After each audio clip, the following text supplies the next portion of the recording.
I bought my dad a brand new truck for his 60th birthday. At dinner, he raised his glass and said, "To my idiot daughter trying to buy love with money." Everyone laughed. I just stood up, smiled, and left without a word. The next morning, his driveway was empty.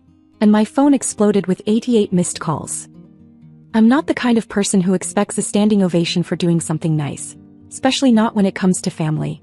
But when I surprised my dad with a brand new truck for his 60th birthday, a fully loaded Ram 1500 he'd been obsessing over for months, I didn't expect him to toast to my stupidity in front of 14 people.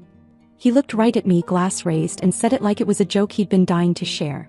To my idiot daughter trying to buy love with money. There was laughter. Real, loud, unfiltered laughter. Some people looked confused, maybe uncomfortable, but no one said a word to stop it. No one defended me. Erin giggled like she thought it was adorable. Lacey smirked. Even his friend Doug, who once told me I reminded him of his niece, the smart one in the family, didn't say anything. I just stood up, smiled like nothing happened, walked out through the kitchen and drove home in total silence. What nobody knew was that truck had cost me more than just money. I work in finance, but not the sexy kind. The real kind. Spreadsheets, 60-hour weeks, projects that eat your weekends. I'd been putting aside money for over 2 years. Skipping takeout, saying no to new clothes, staying in while my friends went on trips. I'd even canceled my gym membership for 6 months and worked out at home just to save more.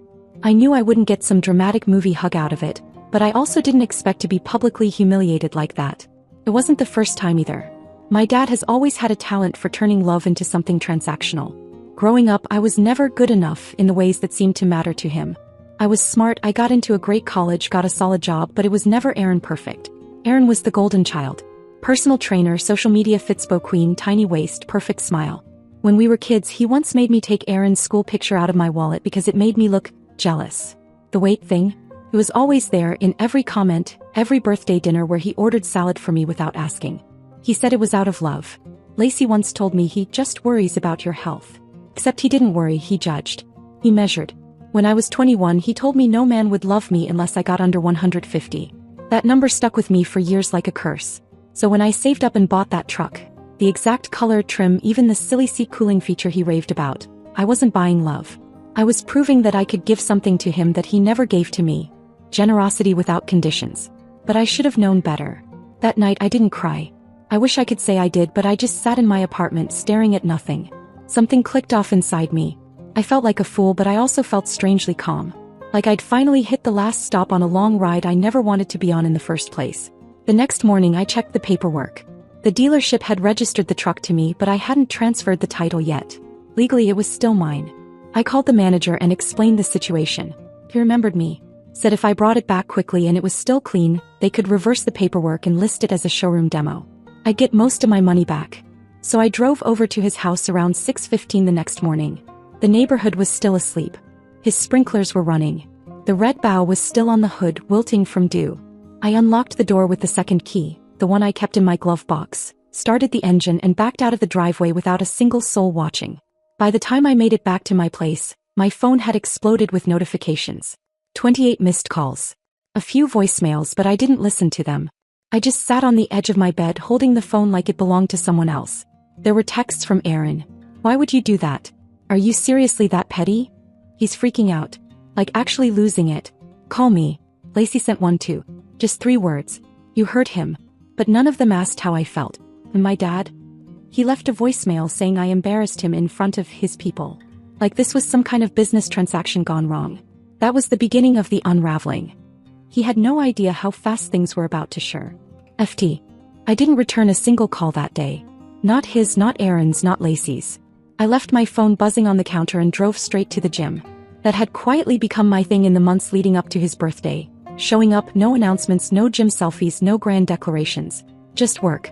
My therapist once said that sometimes you don't change to prove something to others. You do it so you don't keep hating yourself every time you see your own reflection.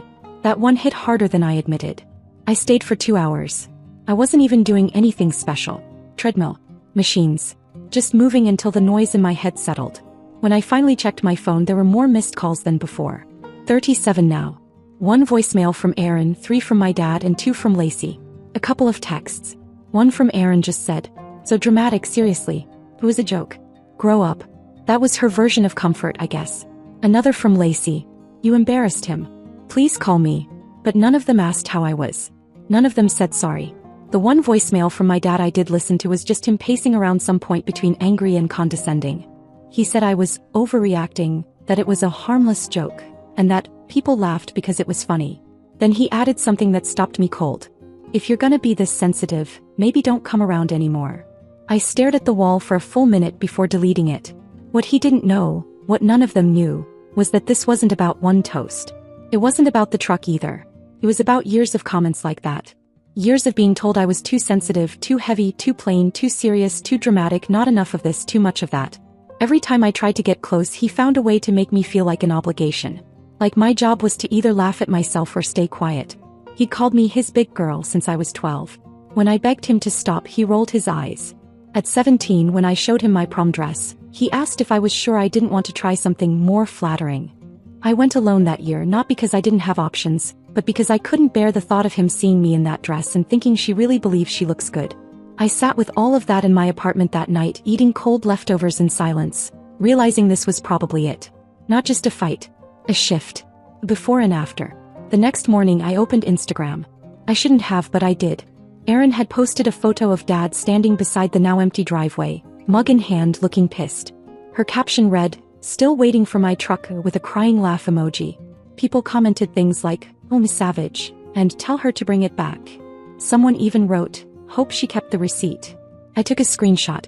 Then I blocked her. Done. That's when I called my therapist. We'd started weekly sessions after last Christmas. The one where my dad told everyone at dinner that he hoped Erin would help me get it together this year. She'd laughed and said, "She's doing her best, Dad." He shrugged. I excused myself to the bathroom and sat on the tub for 20 minutes trying not to throw up. This time I told her everything. The toast. The voicemail. The Instagram post. He asked me what I wanted. I told her I wanted to disappear from that version of my life. She said, "Then do it." I thought about it for the rest of the day. Then that night I drafted an email. Not to my dad, I knew what he'd do with it. Twist it, mock it, share it with someone. I sent it to Lacey. It wasn't cruel. It was clear. I told her I appreciated that she'd been civil over the years, but I was no longer willing to stay in a family that treated me like I was the entertainment. I told her I wasn't going to pretend anymore. That I wasn't going to show up for holidays or birthdays or sit quietly when someone publicly insulted me. I said I was done giving gifts, doing favors, or helping financially. And that I was going to take some real space. Not to make a point, but because I needed to survive this with my self-worth intact. Her response came that same night. "I understand. And I'm sorry." That was it. But I believed her. It was more than I'd ever gotten from my own blood. What I didn't expect was my mom's reaction. She lives in Oregon now, teaches business ethics at a small college. We talk here and there, but she and my dad split when I was 12 and she doesn't get involved much. I called her a few days later, thinking maybe she'd say something neutral, maybe even try to keep the peace. Instead, she said something that stopped me cold. "Good. I was wondering when you'd finally cut him off." That's when I knew for sure I wasn't Kraz. Why? After I hung up with my mom, I just sat there in my kitchen holding my coffee like it was some kind of anchor. I'd called her expecting, I don't know, maybe one of those gentle guilt trips moms are known for. Something like "He's still your dad" or "Don't be hasty." But all she said was good. No hesitation, no confusion. Just relief. She told me she'd been watching from a distance for years. That's how she put it. Watching. She said she knew if she said anything too soon I'd defend him, maybe even cut her off instead. That stung a little, but she was right. There were times when I convinced myself I was overreacting. I'd replay the things he said and tell myself he didn't mean it like that, that I was just being sensitive. She said she left him because she didn't want Erin and me growing up thinking his version of love was normal. Erin was too young to notice. I wasn't. I asked her why she let him take the lead after the divorce, why he got the house and the school pickups and the Sunday mornings. She didn't dodge the question. Because he threatened to ruin me in court if I pushed for full custody. And because I thought you'd be safer if I didn't fight. It was the kind of quiet bomb you can't unhear. I think I'd spent my whole adult life chasing approval from a man who only ever saw me as a reflection of his own insecurities. Erin fit the image he liked. Perfect, polished, pretty, thin. Me. I was always a little too much of everything and not enough of anything he valued. And when he couldn't fix that, he turned it into a joke. For years. After that call, I started seeing things for what they were. I didn't check my phone as much. I stopped expecting an apology. But the voicemails kept coming. Some guilt-trippy, him sighing, saying he missed me, asking if I was done being emotional. Others were just angry. You don't take back a gift because of a joke, Rebecca. That's not how adults behave. Then he sent a text that said, "You'll regret this one day." That was the last thing he sent before silence. I took it as a gift. I focused on work, on the gym, on myself.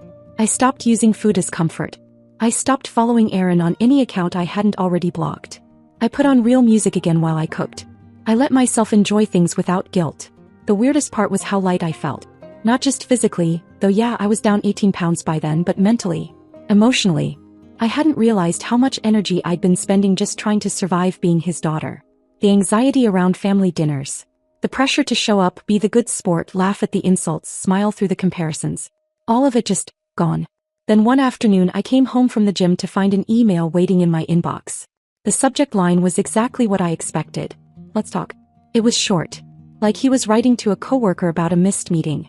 "Rebecca, you've made your point. I'd like to sit down and talk this through like adults. This behavior has gone on long enough. Let me know when you're free." Dad. No apology. No self-awareness. Just a man who couldn't believe I'd actually walked away. I didn't respond. I didn't even delete it. I just printed it, folded it twice and slid it into the back of my journal, right next to the copy of the truck receipt. The next week, Lacey texted me a photo of a grocery receipt. Nothing else. Just a list of items, the total, and a note at the bottom that said, "Declined." 2 hours later, another text. "He tried using your old card. I think you need to cancel it." That's when I realized something. He wasn't trying to fix anything. He was trying to make me come back out of convenience. But I wasn't his safety net anymore. And I was just getting root. I canceled the old card that same night, sitting on my couch with my laptop glowing in the dark. It was one of those backup cards I'd given him years ago, for emergencies only. I hadn't thought about it in forever. I guess a part of me hoped he'd forgotten it existed. Turns out, the only thing he forgot was that I wasn't his personal safety net anymore. The transaction Lacey sent me, a grocery run $182.43 declined, wasn't an accident.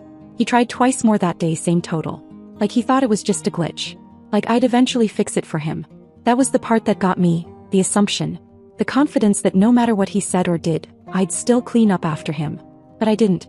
I logged in, canceled the card, closed the account and deleted every trace of it from my name. That should have been the end of it. But of course it wasn't.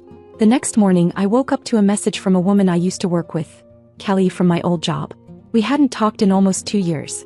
Her message started with, "Hey, I don't know if this is true, but your dad messaged me last night." I scrolled and my stomach dropped. He'd reached out to her and apparently to several other people I knew, saying I was in a bad mental place. That I'd done some strange things, like giving away a car, taking it back and isolating myself from family. He said he was worried I might hurt myself. He even attached a photo of us from 3 years ago at Aaron's engagement dinner. Me heavier, awkwardly smiling, his arm around my shoulder. The caption under it said, "Before she changed." My hands were shaking. It wasn't even anger. It was something colder. Something like disgust. The man who called me an idiot in front of a crowd was now painting himself as the heartbroken father of a mentally unstable daughter. I didn't reply to Kelly. I didn't post anything. I didn't defend myself. I called my lawyer. Dana wasn't a divorce lawyer or anything dramatic like that. She was someone I knew from work, a sharp woman who handled privacy and financial disputes. I told her the whole story. The truck, the insult, the calls, the card, the Facebook messages, all of it. I sent screenshots. She read them and said quietly, "He's trying to build a narrative before you can." By the end of the day, she drafted a cease and desist letter. It wasn't nasty, just firm, straightforward. It told him to stop spreading false information about me, to stop contacting anyone I knew, and to stop using my name publicly. 2 days later, Lacey texted me. "He got the letter. He's furious. He said you humiliated him again." I didn't reply. I didn't owe her that. The next day, Aaron texted me out of nowhere. "You really sent a lawyer after Dad? What's wrong with you?" Then a minute later, "He's in the hospital. Congratulations. Hope you're proud." I froze. I called the hospital. They confirmed he was admitted that morning. High blood pressure, chest pain, stress-related. He'd been released already. It wasn't serious. But he made sure everyone thought it was. That afternoon, my notifications blew up again. He'd posted a photo of himself in a hospital gown, hand over his chest for an arm. The caption said, "Sometimes your heart breaks more than your children will ever understand." Hundreds of comments. "Stay strong, you're a good man. Kids today have no respect. Praying for your healing." Aaron commented a heart emoji. I stared at the post for so long I didn't even realize I was shaking. I wasn't sad anymore. Just numb. Because I finally saw the pattern clearly. He didn't want reconciliation, he wanted control. He didn't want a daughter, he wanted an audience. That night I talked to my therapist again. I showed her the post. She scrolled in silence, then said something I'll never forget. "You can't win a game you didn't agree to play." That was when I made a decision I didn't tell anyone about. I listed my apartment for rent. I started working remotely full-time. I sold my car, booked a one-way ticket to Arizona, where my mom had just bought a small house with a guest room. She'd offered before half-jokingly.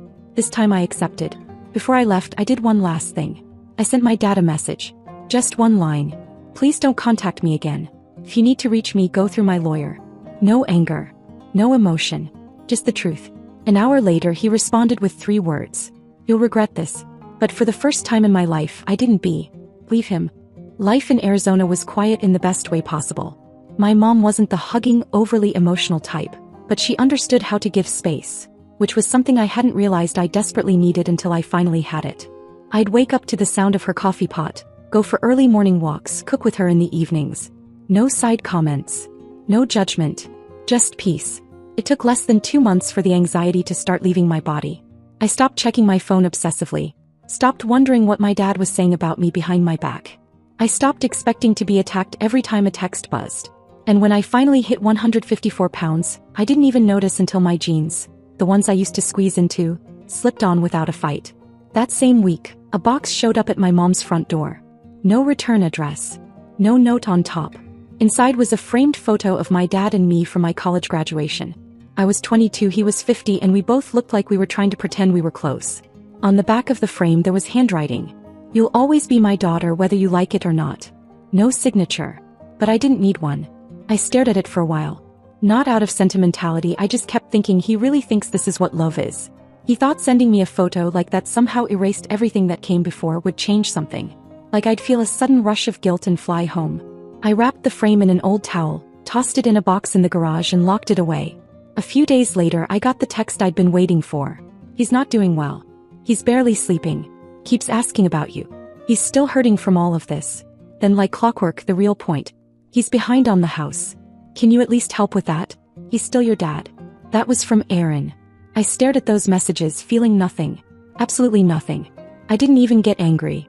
I just waited a full day and then replied with 6 words. "If he wants to talk, fine." I didn't hear back. Not right away. But 2 weeks later I was flying to LA for a work event. I didn't tell anyone I was going. Didn't post about it. Just packed a suitcase and booked a hotel near the venue. I wasn't there more than a few hours before I saw him. He was waiting outside the hotel lobby, arms crossed, sunglasses on, like he was playing the role of worried father. I had to laugh. He looked older. Tired. Still trying to hold on to some version of dignity he hadn't earned in years. I walked past him without slowing down and he followed. He didn't yell. Didn't cause a scene. Just walked beside me for a few blocks before finally asking if we could talk. I stopped. He started with the usual, how things had gotten out of hand, how he didn't expect it all to go so far. That he missed me, that he was worried. Said he'd been in and out of urgent care, mostly stress-related. Said Aaron was just trying to protect him. I let him talk. I didn't say a word. Then I asked the one question I'd been holding in for months. "Why did you humiliate me like that in front of everyone when I gave you the truck?" He shrugged. Said something about it being a bad joke. That he didn't think I'd take it that way. That I'd always been a little sensitive. That I should have known it wasn't serious. That's when I realized he still didn't get it. He didn't regret it. He regretted the fallout. He regretted losing the perks. I told him I wasn't sensitive. I was exhausted. I was done being the one who always bent to keep the peace. I told him I hated him for the way he treated me growing up. That he was the reason I didn't look in mirrors for 5 years. That he was the reason I didn't believe I deserved anything better than silence. He opened his mouth to speak and I cut him off. I told him I'd worked hard to rebuild my self-esteem from the ground up. That I wasn't the same girl he mocked, weighed, and measured my whole life. And that if he wanted a relationship with me, he'd have to start with an apology and therapy. And he'd have to do it without expecting a single dollar from me. He didn't respond. He just stood there staring at me like he was seeing me for the first time and didn't like what he saw. I turned and walked away. He didn't follow. Aaron texted me 2 days later. "What did you say to him?" "He's furious." I didn't reply. That was the last real conversation I ever had with my father. Now he only reaches out when he needs something. Always money. Always with a guilt trip first. I tell him the same thing every time. Put it in writing. With terms. He never does. So he gets nothing. It's been a year now. 12 months since I walked away from the man who made me believe I was never enough. Since I looked him in the eye and said the words I never thought I'd say out loud. I hate you. Not out of rage. Out of truth. He still hasn't apologized. Not really. He sent a few vague texts here and there. Things like hope you're doing okay and family's family no matter what. But never I'm sorry. Never I was wrong. He doesn't even know where I live now. After a few months in Arizona with my mom, I found my own place just outside of Sedona. It's small. Simple. I work remotely full-time now and started leading financial wellness workshops at a local community center on weekends. I like it. People listen. No one makes me the joke. Physically, I'm in the best shape of my life. 154 pounds, not because I was chasing some perfect number, but because I finally stopped punishing myself for not being someone else. I don't diet anymore. I don't weigh myself every day. I move, I eat, I rest. I live. Mentally, I've had harder work to do. Therapy helped, but it wasn't magic. Some days I still hear his voice in my head. The little jabs disguised as jokes, the sighs, the silences. But they fade faster now. They don't stick the way they used to. Aaron stopped texting about 6 months ago. Last message was a screenshot of a GoFundMe my dad started. The description said he was recovering from a traumatic family estrangement and struggling to keep his home. He didn't name me, but it was obvious. She added, "Can you help? Just a little?" I didn't answer. Neither did the rest of the world, apparently. The fundraiser sat at $85 for weeks before it quietly disappeared. I think part of him still believes I'll come back. That eventually I'll get tired of holding a grudge. But what he doesn't understand is that this isn't a grudge. It's freedom. My mom asked me recently if I'd ever forgive him. I told her I already have, just not in the way people expect. I've forgiven him enough to stop wishing he was someone else. Enough to stop needing anything from him. Enough to move on. The only thing I regret is how long it took me to see it. How long I spent waiting for approval that was never going to come. But I'm not waiting anymore. If he calls, I let it go to voicemail. If he texts, I forward it to my lawyer. And if he ever shows up at my door, well, I won't open it. Because the truth is, I don't need revenge. I don't need closure. And I don't need a father who only wants me when it benefits him. I have peace now. And he has silence.